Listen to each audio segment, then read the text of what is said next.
So we've got Alyson Dunlop Shanes. As well as the organiser of the conference, she's also the organiser of SPI Scotland, which is the umbrella organisation that's ran this. But she's done a heck of a lot with her life so far. The Reverend Alyson Dunlop Shanes is a deaconess, an exorcist, a demonologist, an angelologist, a Mariologist, and she has a classics degree from the University of Glasgow. She's a mystic, a writer, a hypnotherapist and radio presenter who's had a variety of psychic experiences across the board of the supernatural. As I've said, she heads SPI Scotland, researching UFOs, supernatural and paranormal encounters. She's appeared on TV and radio discussing various aspects of supernatural, religion and ufology. Alyson hosts and produces her own radio show, ADX Files, which is available online, easy to find. And today she's going to be talking to us about unholy homicides, sacrifices, serial killers and cults. Be very careful with that one. And it's not for the faint-hearted, ladies and gentlemen. So there's a warning for you. So here we are, Alyson Dunlop Shanes. Thank you very much.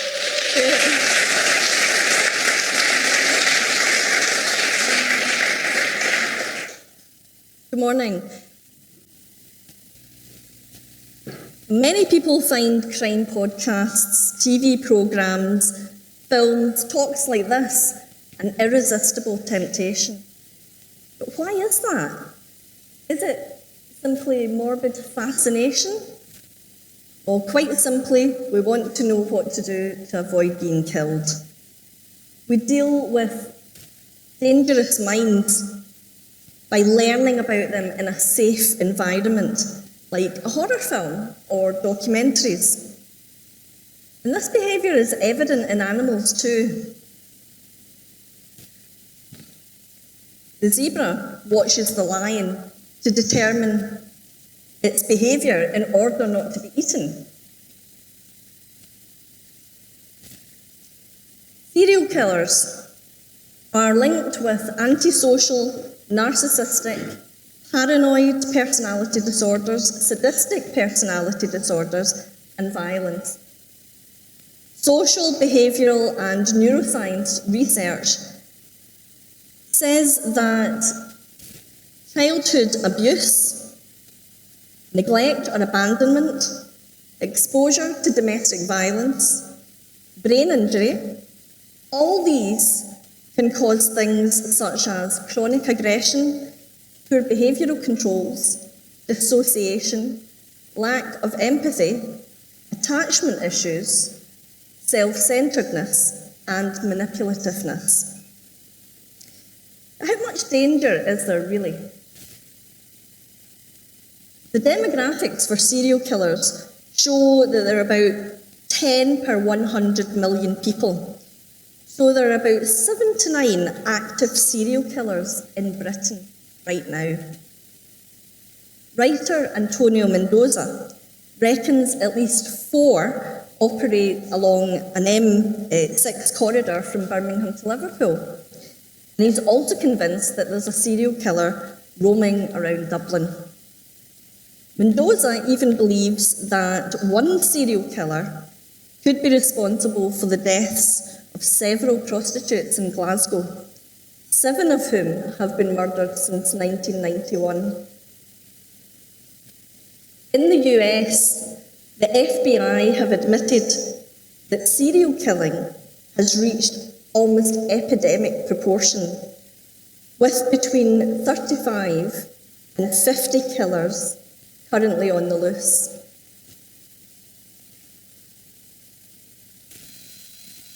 My talk today is going to concentrate on killers who kill for their chosen deity, whether that be God or Satan or some alien super being.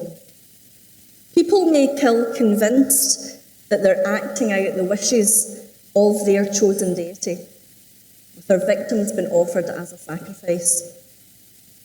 But just before talking about human sacrifice, I just want to mention a little bit about animal sacrifice.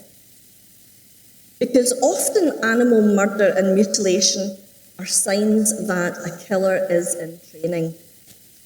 practicing the brutality on animals first, and then when they are either ready or they can't get excited anymore by that, then they'll move on to vulnerable people, the elderly, children, small women.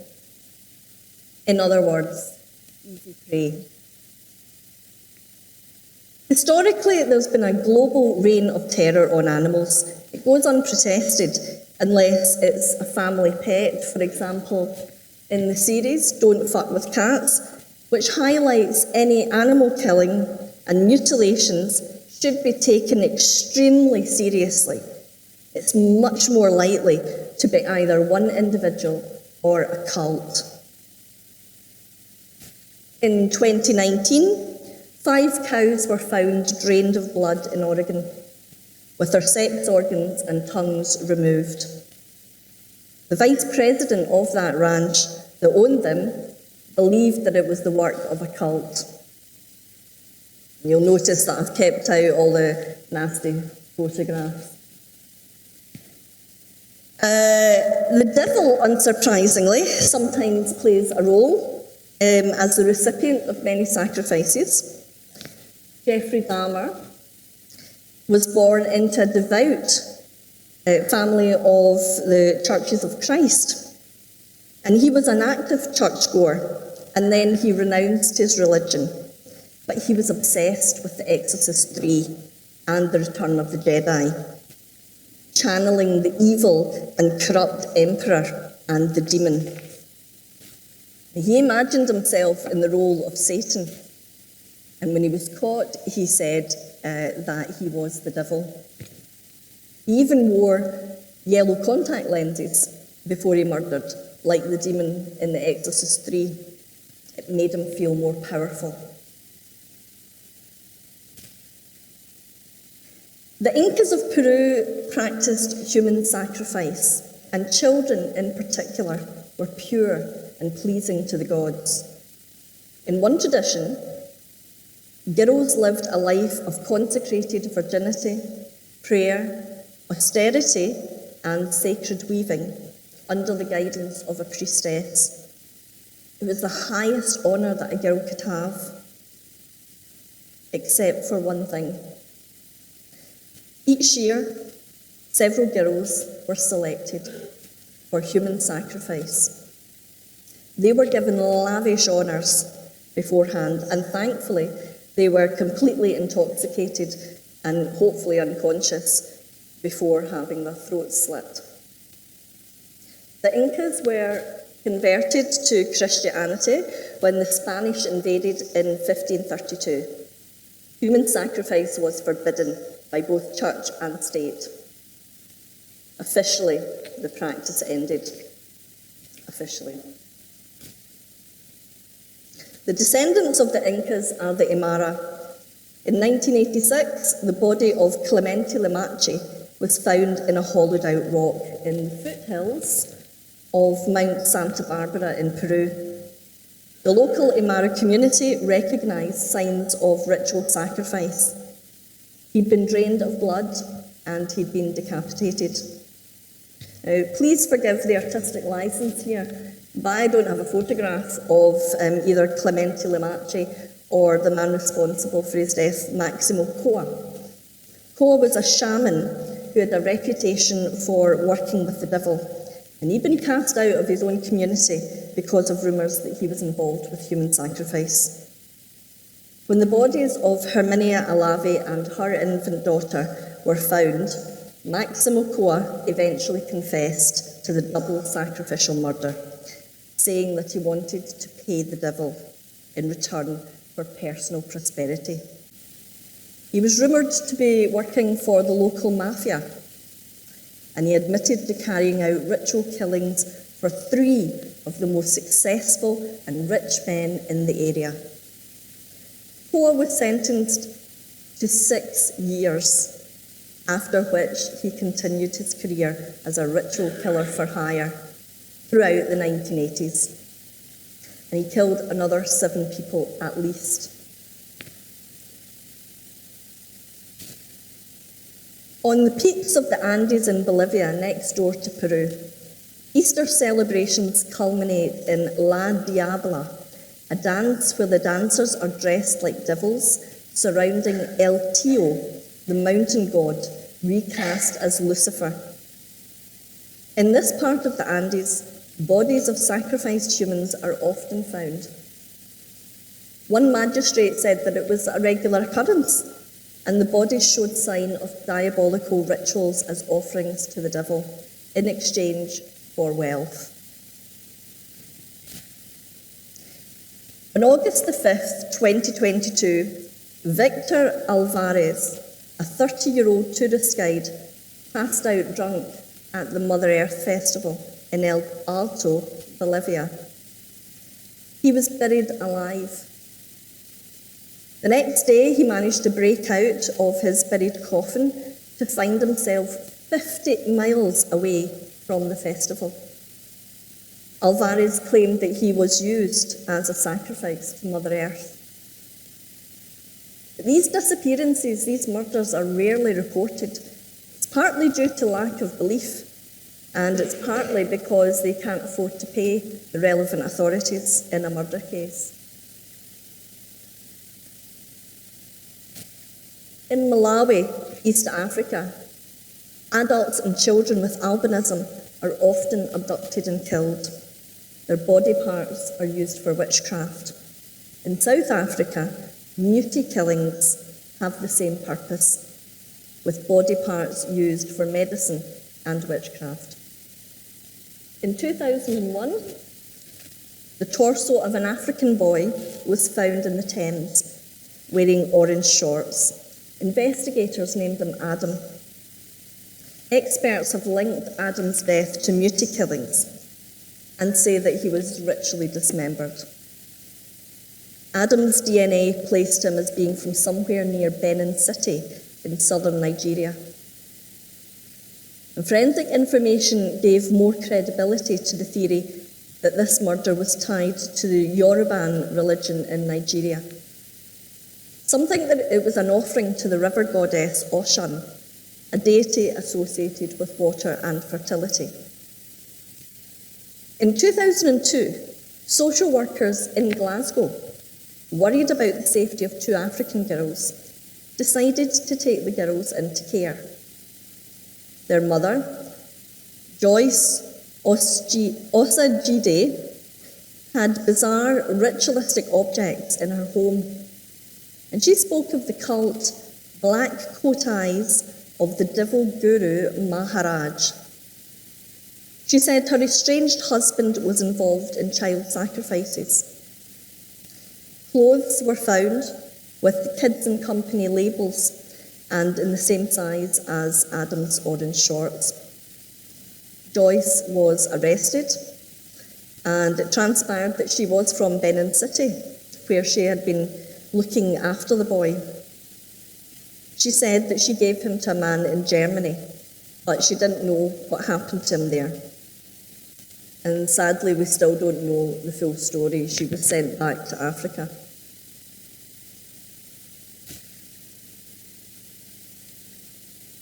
Religious cults.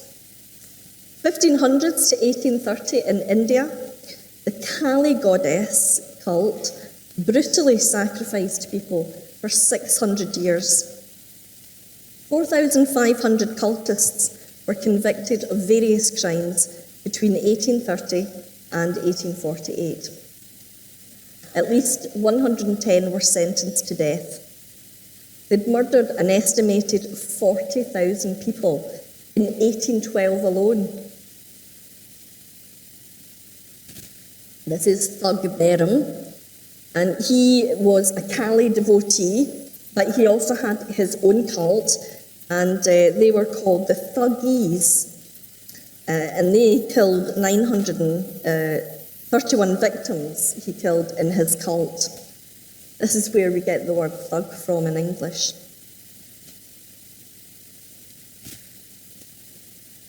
Heaven's Gate, it was the last mass suicide on US soil.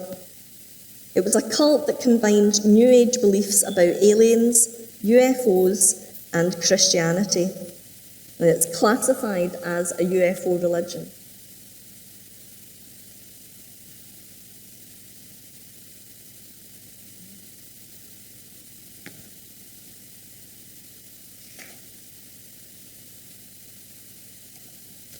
Central to the beliefs was the idea that they could reject their human nature and be transformed into immortal extraterrestrials. The cult was founded by Bonnie Nettles, and later she was joined by Marshall Applewhite. They were a nurse and a music professor, respectively. Marshall felt that they had met before, and he decided that it must be from a previous life.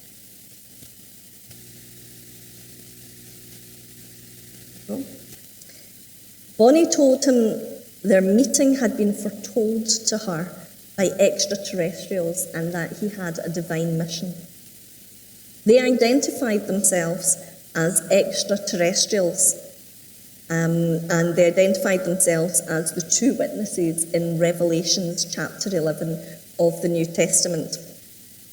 They said that they'd been chosen to fulfill biblical prophecies and that they had higher level minds than other people.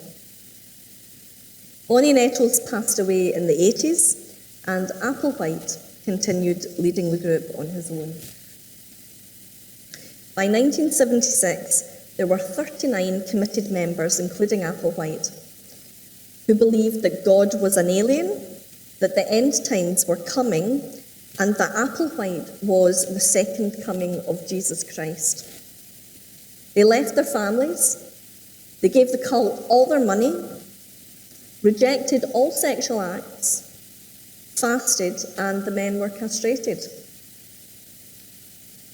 They had to prepare food a certain way, shave a certain way. They all had their hair cut short. Essentially, they were genderless monks. In March 1997, the Hale-Bopp comet passed close to Earth, and while we all gazed excitedly at it, Applewhite and his followers believed that an extraterrestrial spacecraft driven by God was trailing the comet. God, who was a higher alien being, was about to recycle Earth.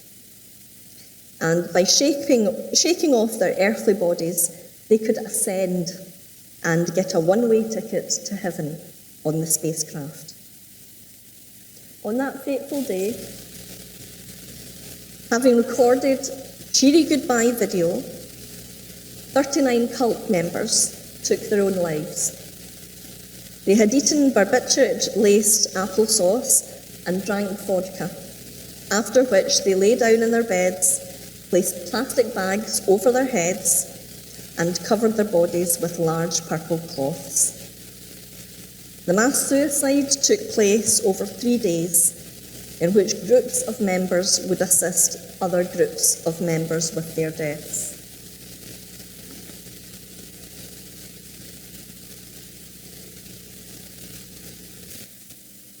At least 4 more people died by suicide in the months that followed.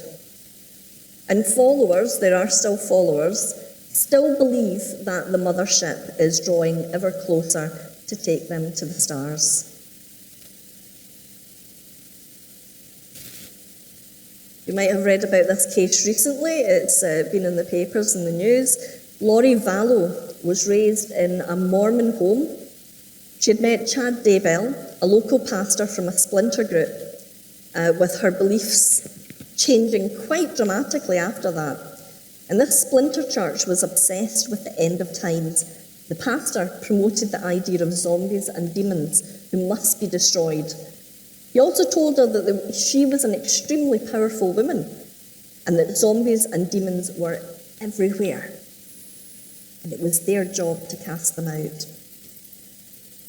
Daybell claimed 2 near-death experiences, and in his late teens, early 20s, left him with a special connection to the spirit world and seeing visions of the future. He said that people could be divided into light and dark spirits. of various levels, which he could distinguish.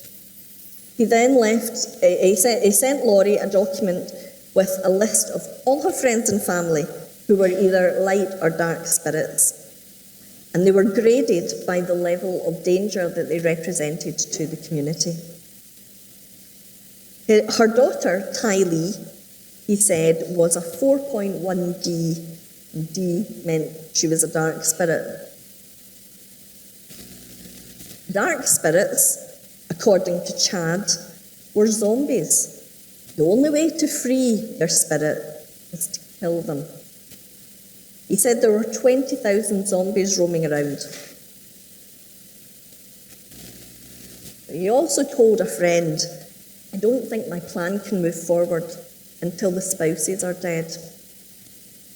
And soon after, his wife Tammy died. Her death was initially decided as natural causes. Her children turned down an autopsy. But when she was exhumed and a full post-mortem carried out, shockingly it revealed relevant bruising and asphyxiation was the cause of death. In July 2019, Charles Ballow, Laurie's fourth husband, was shot by Laurie's brother Alex Cox, and he died, and it was ruled as self-defence. Charles Ballow had changed his will, though, and he left his $1 million to someone else, so Laurie inherited nothing. But at some point afterwards, Laurie told a friend that her husband needed to die to prepare for the second coming. Video footage shows her appearing across the street from her house immediately after the shooting. You can see this on Netflix. Smiling and unconcerned, pretending just to be a neighbour. On the 5th of November, just 4 months afterwards, Chad and Laurie married. In December 2019, Alex Cox suddenly died of a blood clot in the lung. If money was a factor in their spouses' deaths, it wasn't the only thing that they wanted. They wanted complete freedom from the past, and that included Laurie's children. Her two youngest children were found dead in Chad's back garden. Cause of death of Ty Lee Ryan, 16 on the left, is undetermined because of the state of her remains. J.J. Vallon, who was 7, was strangled. Completely free, it's a timeline of everything that happened. Completely free, the two jetted off to get married in Hawaii. When the bodies of the children were found in Chad's back garden, the couple were arrested and charged with their murder. Friday, the 12th of May, last month, Laurie was found guilty of their murder, and sentencing for that is going to happen around about August, September, so you can look out for that if you want. She still has to face another court in another state, and that one has the death penalty. The one that she got found guilty and did as well, but there was an arrangement between lawyers. Anyway, she's to stand trial for the murder of Tammy Daybell, Chad's wife.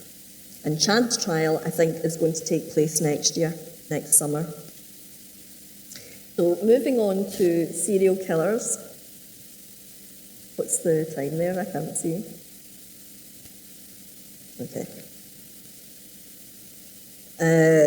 So moving on to serial killers. So in Glasgow 1968, the serial killer known as Bible John terrorised the city. Glasgow in the 60s was very depressing.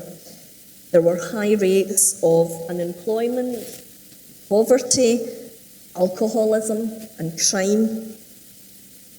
Fights were a common occurrence.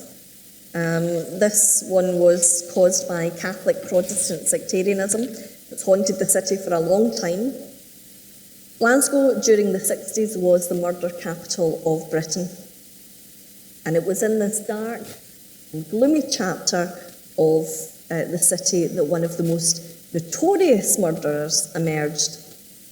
A man whose name still haunts the city to this day, serial killer known as Bible John. His victims were all young brunettes. They were between the ages of 25 and 32. They all had their period.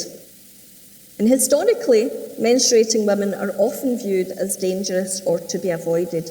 Ron Halliday pointed that out on ADX Files this month, and he asked the question, was there ritual intent to that murder? So it's a fair point. We don't know. But they all met their killer in the Barrowland Ballroom, east of the city centre of Glasgow. On the 23rd of February 1968, after a night of dancing at the Barrowland, the body of Patricia Docker, known as Pat, was found in Carmichael Place in Langside, just yards from her home. The 25-year-old auxiliary nurse had been beaten, strangled, and possibly raped, versions vary. It was the first of 3 identical murders that would strike fear and dread into the heart of every young woman in the city. 16th of August 1969, Jemima MacDonald was seen by several people talking to a young, tall, well-dressed, well-spoken man about 6 foot 2 in height. He had short dark hair with fair streaks. He occasionally quoted from the Bible. They left around midnight, headed in the direction of Jemima's home. And then when Jemima didn't return home, her sister Margaret O'Brien went out looking for her. And he heard some children talking about a body inside an old tenement building. All these tenement buildings were going to get demolished, and so they were empty. And she decided to venture inside, and that was where she found her own sister's remains. She'd been strangled, beaten, and raped, just a few short steps from her home. Detectives went undercover in the Barrowland Ballroom, but when they got no leads, the surveillance was stopped in late October. Coincidentally, or is it, October the 31st, 1969, October the 31st, they had just stopped their undercover work. Helen Puttock was murdered. Her body was found in the garden behind her home. She had been beaten, raped, and strangled. She was found 150 yards from her house. The night before, she and her sister Jeannie had shared a taxi with a man that Helen had met. He said his name was John. He quoted from the Bible. He said he was against adultery and believed the Barrowland Ballroom was a den of iniquity. And he said he was going to burn it down. Under hypnosis, Jeannie recalled that he'd asked if either of them were married. And they said yes. And he responded, "You know what happens to the adulterous wife in the Bible?" And they both said no. He replied, "She gets stoned to death." Actually, she doesn't, but anyway. Bible John disappeared into the night of Halloween 1969. No other murder was committed by the serial killer that we know of. In 1996, a memo went round the police asking for cold cases that might be reopened since DNA testing had been developed. Now, 2 detectives decided to put forward evidence from the Bible John case for DNA testing, and lo and behold, some DNA was found on one of the victims' tights. And it wasn't conclusive, though, who it belonged to. There were rumours that police bungled the 1969 investigation, and I've reviewed the evidence that was put forward by journalist Audrey Gillen in the 10-part podcast Bible John, Creation of a Serial Killer, which incidentally is an outstanding piece of journalism. It's quite clear exactly what the 1969 investigators did. They didn't bungle anything. It looks very much like a cover-up. After Helen Puttock's murder, Mrs. Palka, a Barrowland dancer, phoned police to say that she knew the man. A man called Jimmy McInnes went to interview the woman in her home in Stonehouse. Nothing was mentioned in the incident book, and the statements that were given were all renumbered and moved far apart in the file. Alexander Hanna, he was the taxi driver who took Jeannie McLaughlin, Helen Puttock's sister, Helen Puttock and Bible John back to Scotstoun. On Sunday, the 2nd of November, 1969, at 2 p.m, Jimmy McInnes and James Long took Alexander Hanna, the driver, for a drive while the fingerprinting was taking place in his taxi.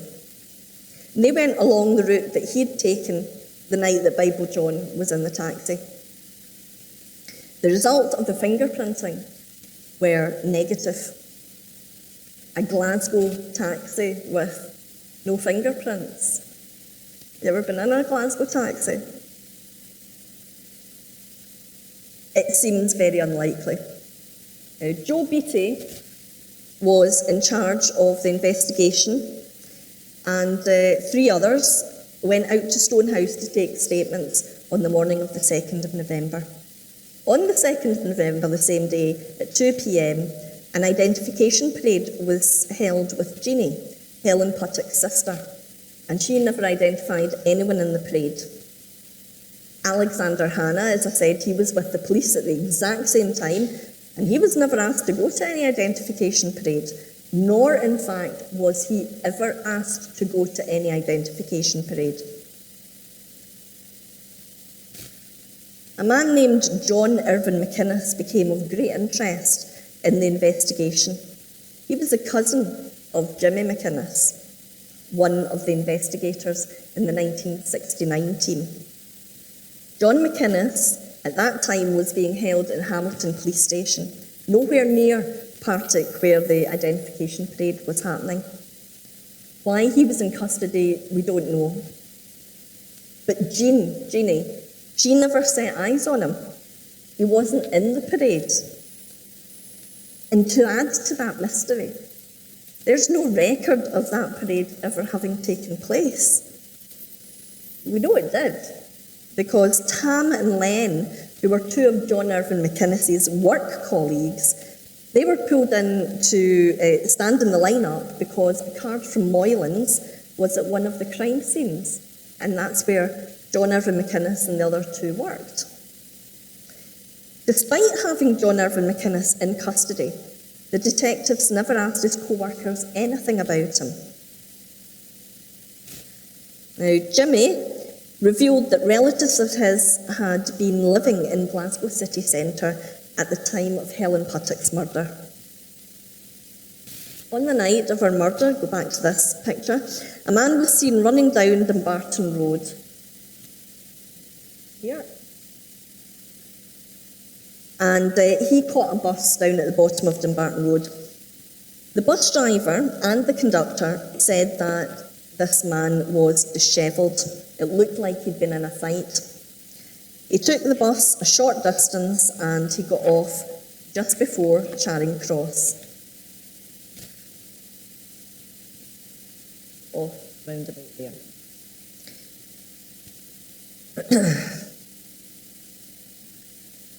So he got off at the corner of Argyll Street and Derby Street.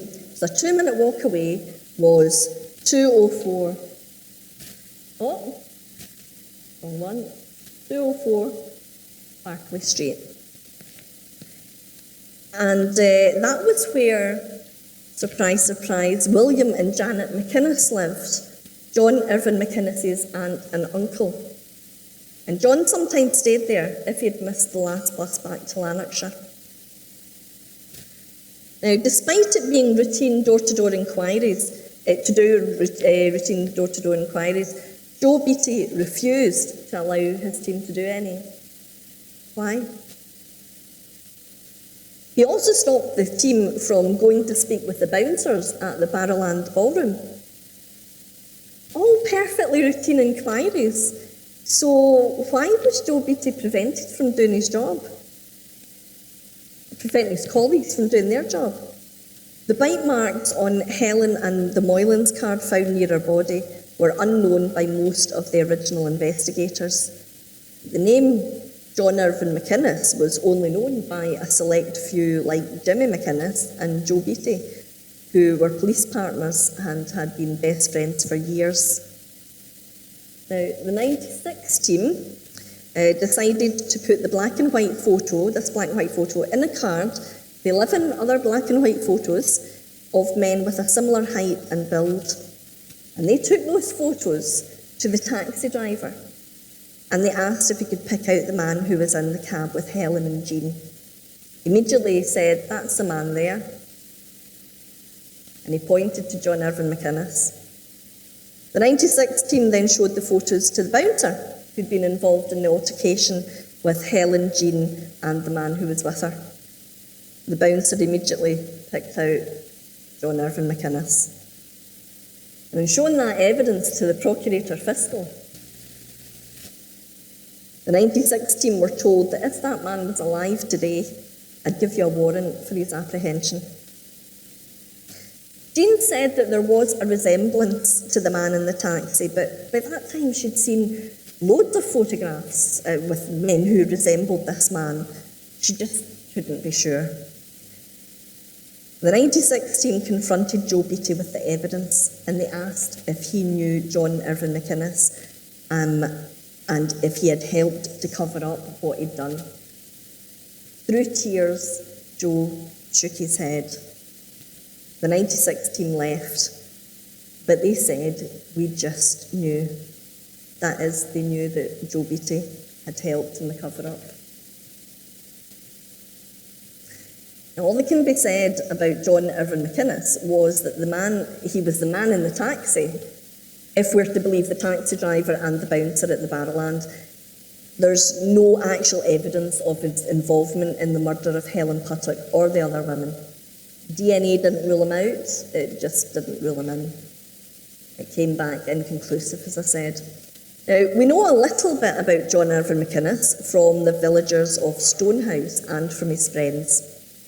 He came from a strict Plymouth Brethren family. He was a drinker and a gambler. His mother strongly disapproved of both. His mother was quite dominating, and she made him use her maiden name. Behind her back, he broke the rules. But otherwise, years of indoctrination had shaped his views, especially of women who went dancing and wore makeup and revealing clothes.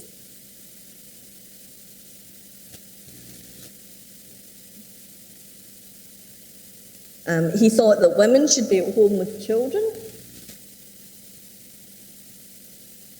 And he also had a habit of randomly quoting from the Bible. And he seemed to revel in the fact that he was a suspect. He knew he was a suspect. People in Stonehouse called him Bible John. He bragged that he had been in 4 lineups and he was never picked out once. He found that hugely amusing. On the 30th of April 1980, aged 41, John Irvin McInnes climbed up to his mother's attic and with calm precision, he slashed the axillary artery under his arm. Now, some doctors have theorised that it could have been the ultimate thrill of a psychopath. We'll never know, nor will we ever truly know if he was Bible John. But I would encourage you to listen to Audrey Gillen's podcast. It's on the BBC and the website.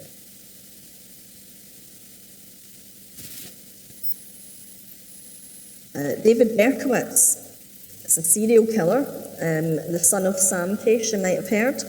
He pleaded guilty to 8 shootings that began in New York City on the 29th of July, 1976. He killed 6 people and he injured 9 others. The first victim was Donna Loria, an emergency medical technician, 18. Her friend Jodie Valente, a nurse, 19. She was shot in the thigh and survived. 23rd of October, Carol Denaro and Rosemary Keenan fortunately survived the shooting, but Denaro eventually did need a metal plate to replace a portion of his skull. The next attack was on the 27th of November. Donna DeMatti, 16, and Joanne Lomino. DeMatti was shot in the neck, Lomino was shot in the back, and she became a paraplegic due to her injuries. 30th of January,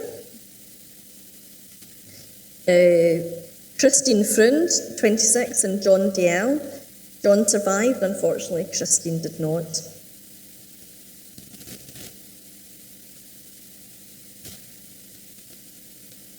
8th of March, Virginia Voskerichian was 19, and she was shot and died from her injuries. 17th of April, Alexander Esau, 19, and Valentina Suriani, they both died. 17th of April, 1977,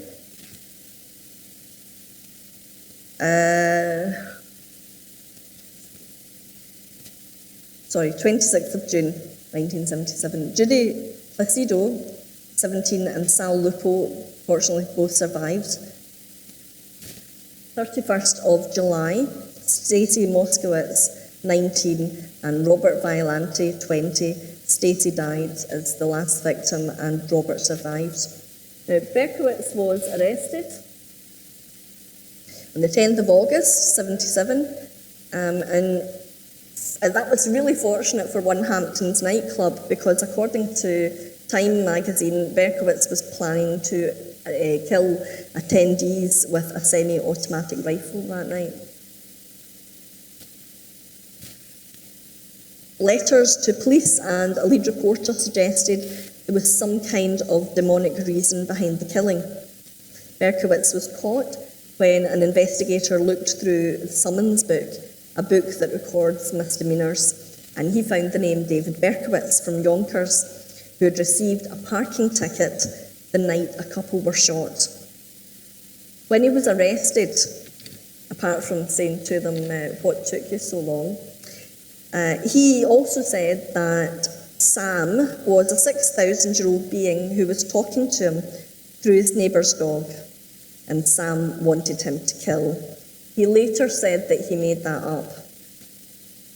In more recent years, he has claimed that possession was part of it. He's always claimed that it was part of it, and he thinks that it was something that was deep inside him that caused it.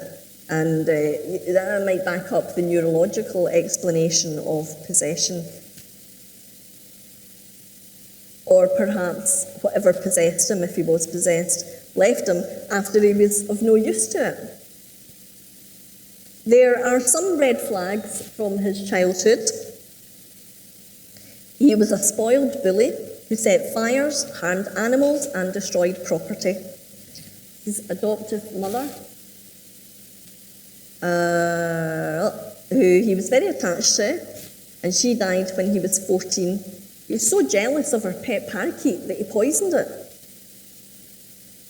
Despite adoring Pearl, he would shout at her, and he would call her names, including just before he died. He shouted at her that he hoped she died.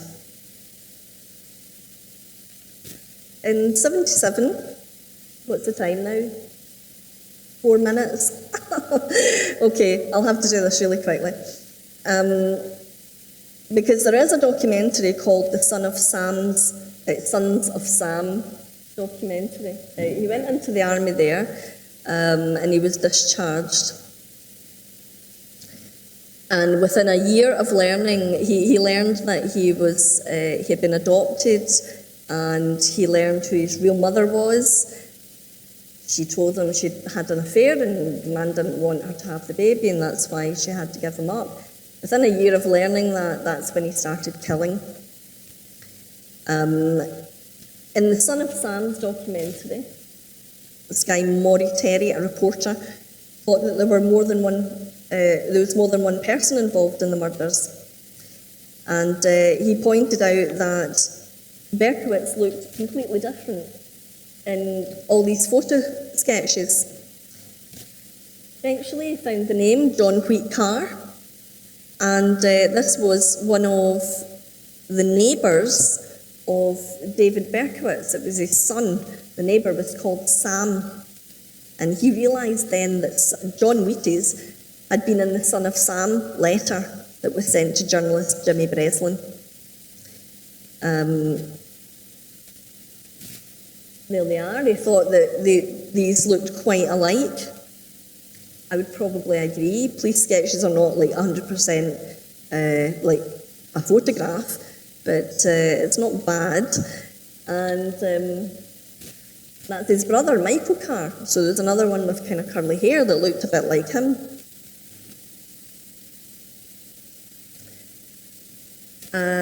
I'm going to have to skip through a wee bit of this. These two, they died.